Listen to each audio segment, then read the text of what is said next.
What's up guys, and welcome back to another episode of the La Liga career mode. It's episode number 12. I'm returning today with the season finale as we play our final 5 games in La Liga. Desperate to get back into top 4 and qualify for the Champions League for next season. If we're going to do it though, I'd say we need to win at least 4 of our final 5 games. So start off with a win here in our game in hand. Celta Vigo coming to Mestalla in the episode opener. Vamos Valencia. No matter what happens in the final 5 games, it's still been a great season, and I won't forget that. Copa del Rey finalists, granted, got absolutely thrashed in Madrid, but, oh, Sanchez, what a save. First cup final, and also to be in contention for a Champions League place with 5 games to go. That was not the plan at the start of the campaign. Not going to get too downbeat if we do miss out from here, but it would still be gutting after being in the top 4 for such a long time. Great save by Sanchez. We're really starting to struggle for form a bit now. And he bails me out again. Beaten by Villarreal, thrashed by Real Madrid. Only 1 win in our last 4 or 5, I think. Yet Valencia really started to choke at the end of the season. That's a lovely move, that. Wonderfully done. And Correa! Come on! First of the season gives Valencia the lead against a run of play. What a fantastic move. Van Beltran through the gap, finds Terrier. He's got Iago Aspas ahead, he'll find him. And lack of communication between the pair, pass straight to a white shirt. And now a chance on the break. Hugo Giro, guy to the left-hand side, rolls it back into... That's fine, brilliantly done. Game over, give us the win. Yes! Hugo Giro gets another. He's having a good season for us this year. And Valencia 2 up in the Mestalla. Terrier for Celta Vigo looking for a late comeback here. Van Beltran finds space and the bottom corner as well. The 6 minutes, it's not over yet. You know, I have a real habit of when I've taken a 2-goal lead, regardless of how much time is remaining, I say, oh, that's it, game over, we'll get the win. It's like, what, bro? There's still half an hour to play, you know. And to be fair, Celta Vigo had a really good start to the game as well. I've got to stop doing that. Whenever I see a 2-goal lead, or I go down by 2, I'm like, oh, that's it, game's over. It's like, no, it's not. You've played 12 minutes. But we've now played the 92, and that is going to do it, ref. Thank you very much. Valencia will hold on to the win. I said we probably need to win 4 of our final 5 games, but there's 1 of the final 4 we need right there. Big 3 points, kick the episode off, and surely back in the top 4. Nope, still outside of it, but we still got the game in hand, and we got Sevilla in our next game as well. Probably a Champions League decider that. Bring them on. Before we get to those, 3 more scouting updates. Forgot about this. Yep, our final scouting updates of this season, where we've already got a class goalkeeper from Spain, so no one else is going to make it, and that'll do it for the year. And only 1 player is going to make it from Nicaragua, but what a talent this guy looks. Paco Gutierrez. Give him a scholarship and see how he looks after that. And from Venezuela, I'll just give out the 1 scholarship to Alberto Pascual, who looks really good at 6'4", and the rest shall be rejected. Right, yeah, let's jump into it. This might be a decider for the top 4 then. Following contest, 4th playing host to 5th, Sevilla away from home. I think we've lost to them every time we faced them in the saves so far, and if we lose this, we'll be 3 points behind. They'll have the better head-to-head record come the end of the season, and with only 3 games to go, destiny will be out of our own hands to qualify for the Champions League. So don't need to win, but whatever we do, we cannot afford to lose, even though we'll still have a game in hand. Sevilla away, our following contest, one of the biggest remaining, Vamos Valencia. Second half getting underway, I must say, it's been really poor. Still deadlocked at 0-0, and I'd take it though. I'd take it because we'd still have the game in hand and destiny in our own hands. Win the final 3, finish in the top 4. But I still think we can find a winner. Hugo Giro denied. First proper chance, good save, still 0-0, and I do see someone winning this, but I think it will just be by the 1 goal. Can't allow Sevilla a golden chance. There's Golovin, rolls it through, brilliant ball through, Sanchez with the save. And after a tame first half, game springs into life in the second. They want it back, Van Hecker does enough. We're still tied at 0-0, 22 to play. It's been tense, it's been cagey. It's one of those games where... Oh, onside! Giroud! With the coolest of chips! Might have just won it for Valencia and pass in the top 4. What a through ball! What a finish! What a win this will be in Sevilla! Joshua Wagnerman for Sevilla rolls it through to Golovin. They've got 1 last chance to host and they need a goal. They simply cannot afford to lose this game. It'll be disastrous for them. No. No. Oh, Van Hecker! What a tackle!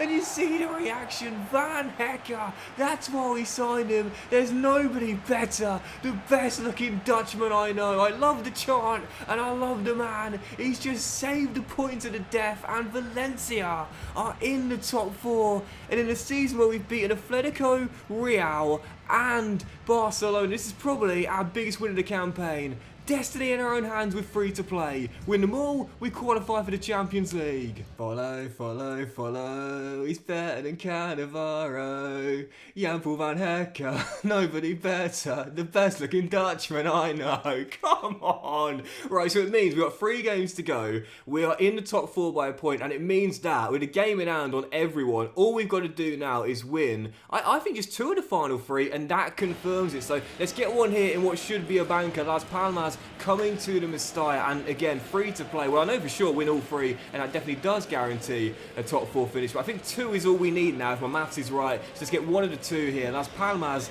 coming to the Mestalla. Vamos Valencia. What a huge win that was. Worth pointing out as well that on deadline day, he wasn't our first choice. We wanted I would have ball through Evan and Dicker. Safe to say, I'm glad that was a blessing in disguise, because Paul Van Hecker has been brilliant, but it is 1-0 Las Palmas inside the first 10 minutes.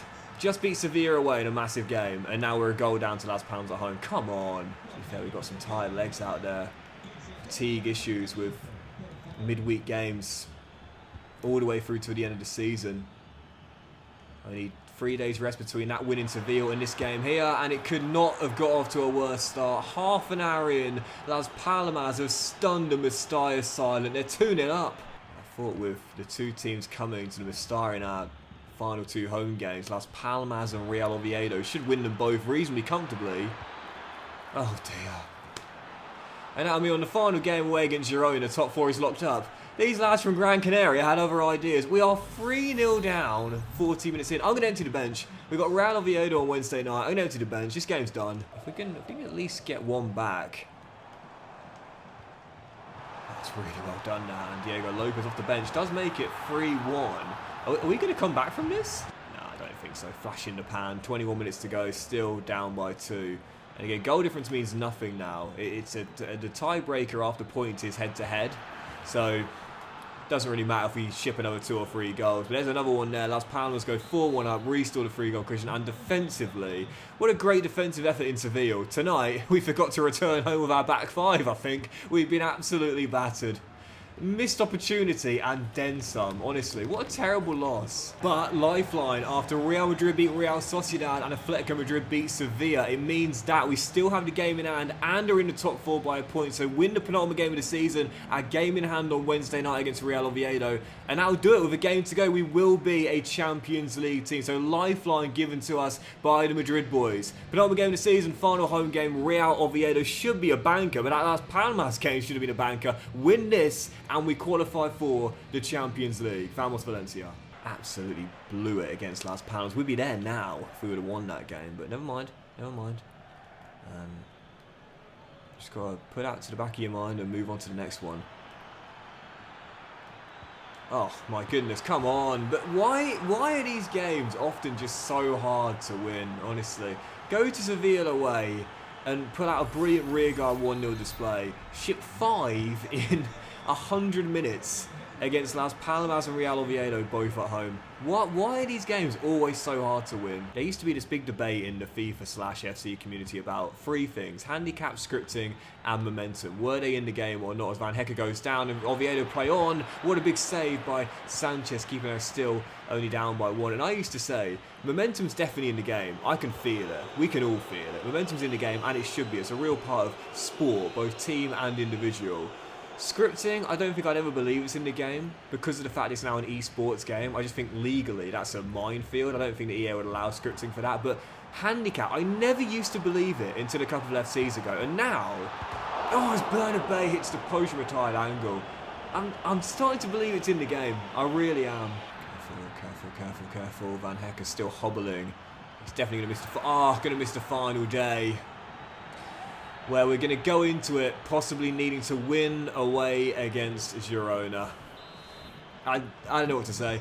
Las Palmas and Real Oviedo at home. We're going to lose them both, and we only needed to win one. Simply no words. Ferreira says, Gaffer, it's not over yet. It's not over yet. 38 to play. It's not over. Put Pepe Lu on my back line for this game. I've done it a few times this season, and to be fair, he's done quite well, even though he's clearly not a centre-half, as that shot is well saved by Sanchez, and Correa wins the 50-50. But tonight, I'm not blaming him for the goals, obviously, but...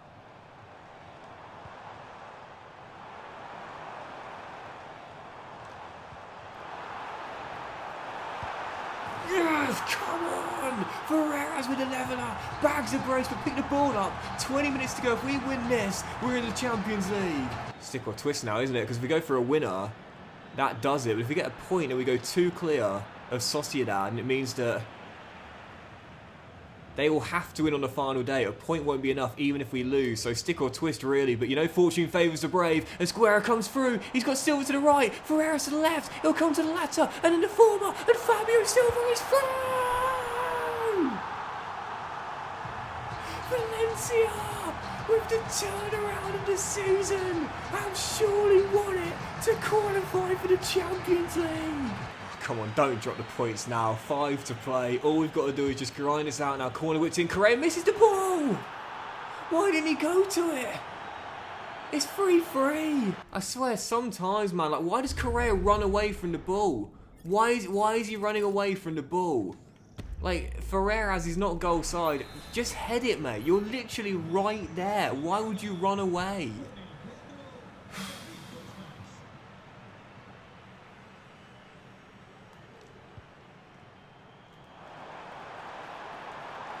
But a bang! Oh! Having said that, it doesn't change the game plan heading into the final game, because if we do beat Girona away from home, we will finish in 4th. But man, we've made hard work of this, failing to win either of our last 2 that would have cemented it with a game to go. Real Sociedad, the only team to catch us, and they're taking on Atletico Madrid, who they themselves could win the title. So Diego, if you can do me a favour there and hold them, that will mean regardless of what we do, we will finish in 4th place. They must win, but if they do win, we need to match their result. Very simple scenario on the final day. So Girona away, if we can pick it up here and win, we guarantee a top 4 place. So forget what Sociedad do, let's just do our job and qualify for the Champions League. Final game of the season, Vamos Valencia. This is the very definition of stumbling over the line from Valencia, but we are almost over the line. We're basically on the line. All we've got to do is crawl over it with a win here. And once we've done it, no one's going to remember that slip up to Oviedo. No one's going to remember that 4-1 loss to Las Palmas when the Champions League theme song is blaring out in the Mestalla for the first time since 2020. But we've got to do the job. We've got to do the job. As much as I'm confident Atletico will take points off Sociedad, it's not a guarantee, so we've got to do our job. Girona still have to work. Can't get it off them. Yasser Asprilla pokes it through. 1-0. Christian Stuani, bottom corner. Valencia are absolutely bottling it. Well, Sociedad have to beat Atletico on the final day. A draw's not enough, so whilst they are at home, it's a difficult task for them, and they are down as well. Oh, thank God for that. Sorloth as Silva, right on cue, fires in a leveller. Talk about that for perfect timing. Great ball across, and Fabio, our top scorer, our player of the season, has just scored a goal that might well confirm Champions League football for next season. It's stumbling over the line, but no one cares so long as you cross it. Well, in actuality, that goal means nothing. A draw in this game doesn't impact the table whatsoever. So I don't know why I just said that, but that Sorloth goal. Hang on. Oh, it's over. I just saw a flash of it in the top right. Alexander Sorloth, you are on my Christmas card list. That's it. We stumbled over the line, but it's done now. The most tragic end to a season you'll ever see. Valencia only need to win 1 of their final 3 and not winning any of them, and yet still finishing in the top 4 courtesy of Atletico winning away against Real Sociedad. Gracias, Senor Simeone, and his reward for that win is a championship. Yep, La Liga champions of Spain this season as they leapfrog Real Madrid on the final day to win it on the head-to-head record, with Barca beating Real Madrid on the final day, finishing a point below the pair of of them. What a chaotic title race in La Liga as we finished where we were targeting 4th place to qualify for the Champions League, as Valencia are back in it for the first time since the 2019-2020 season, holding off Sevilla and Sociedad in 5th and 6th, with Villarreal 7th, Athletic Bilbao 8th, Celta Vigo 9th, and Leganes in 10th. And the bottom 3 in La Liga this season, Getafe, Sporting Gijon, and Eibar. Evergreen Robert Lewandowski was the player of the season this year, despite finishing 3rd in scoring behind Sorloth and the Golden Boot winner Kylian Mbappe, and the assist title winner was won by Amadeo. I don't quite understand how the player of the season is decided, because once again, I'm kind of surprised by it, but Sanchez, Golden Glove winner in his debut season, what a bargain for 13 million. Although Real were, of course, the cup winners this year, thrashing us in the Copa del Rey final to retain it. And as for the European honours, well, as for the Conference League, Brighton made the final, coming up short to AS Roma as the Italians won by a 0-0. Interesting Europa League run this season, where it was an all-Italian affair in the final, and Napoli beat Lazio in a 5-goal thriller to win the Europa League this season. And as for the Champions League, which we'll be going into next season, buzzing for that first time since the 2019-2020 season for Valencia, well, it was an RB Leipzig Manchester City final, and Guardiola's side won it. 3-2, 5-goal thriller to win Europe's grand prize this season. As for the other leagues, starting with the second tier, Espanyol are back in the big time, as are Real Zaragoza. Great to see that, man. They're such a great team for an RTG, back in La Liga for next season. And as for the other big European leagues, Arsenal, champions of the Premier League, Man City 2nd, Liverpool 3rd, Newcastle 4th, Chelsea 5th, and Spurs 6th this season in what was a really close race for top 4 finishes. As ever, PSG top of Liga, finishing 9 clear of Monaco to win the French top tier this season. Bayern Munich back on top in Germany by a whopping 23 points, only losing once all season long this year. And the Serie A was won by Juventus this season, finishing a 5 clear of Milan, Inter 3rd, and Napoli 4th. As for the other leagues around the world, I think what I'm going to do for now is just show you a screenshot of the top 8 teams in that particular league from the leagues around the world. So that way I can fit more in without having to go through the whole league table with you as well. So feel free to pause on the video at any time to see one of the leagues. But yeah, there's just so many shows. I said this last season, but like, it's really hard to condense the episodes. And even more so when there's just so many leagues to show, including the women's leagues now, which is fantastic that they've been added to career mode as well. So I'll show you a few of the women's leagues and some other leagues around the world from European football too, and the MLS as well, of course. But yeah, feel free to pause on any of them if you want to see how those league tables finished up. So that's a wrap for season 2, and what a season as well for Valencia. I said even if we do miss out on Champions League qualification, it still won't detract from what's been an amazing season. Our first ever year getting to a cup final, and despite the thrashing to Real Madrid, I will be honest, we were absolutely battered and taught a lesson by Carlo Ancelotti's side. It was still a great season for us in the domestic cup to go all the way to the final. And as for La Liga as well, so much better this season. I mean, last year we really struggled. I mean, obviously, we only scored 19 goals, I think it was, all season long. Get it right, Doxy boy. 17's embarrassing. 19's not that bad. But no, I mean, you know, it was awful last season. It really was. I couldn't use the 5 at the back last season, but this year, I got a little bit better at it. I got a little bit better at the formation we were playing. And of course, we scored a lot more goals, finishing with 50, I think it was, for the campaign. But just in general, much better form this season. Really good development from quite a few of our players as well. And as for the new signings too, I've got to say, I thought we did a great job of bringing in players on good value for money deals. Jan-Paul van Hecker, fantastic all season long. Obviously, Sanchez, Golden Glove winner. He was phenomenal this season in his debut year at the Mestalla, resurrecting his career alongside Fabio Silva, our top scorer as well. Whilst granted Ansu Fati wasn't great, he was solid in the final. But yeah, I thought our signings were really good this year, and I'm glad we are still continuing to bring in players that are realistic fits for this Valencia team based on where we are right now. But because we are going to the Champions League now, there's no doubt about it, we definitely can attract some better players for next season. We're now a European side, not a mid-table La Liga side. So with that being the case, for next season, we should have a big budget, leaving lots of money remaining in our transfer budget this season and not spending all of it.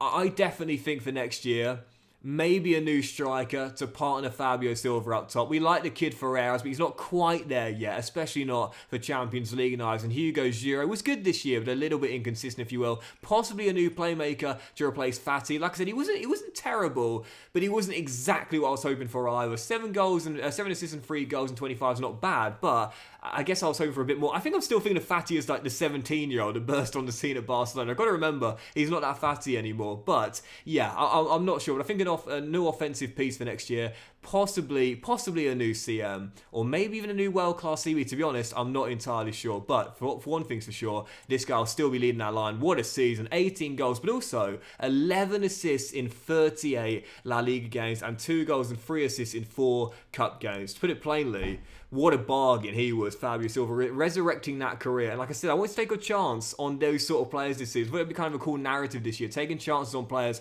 that have had a bit of a stint in their development. That proved to be a fantastic decision. But that will do it for today's episode and the season finale of the La Liga Career, guys. So big thank you for watching. If you enjoyed it, if you have done, please do drop a like. Much of you all have a fantastic day, and we'll return in the next one with the start of season 3. We'll have the summer window, and we should make a big new signing, possibly for a club record fee as well, because I'm predicting a very big transfer budget. Have a great day, guys. Much love, and I'll see you for a brand new season very soon.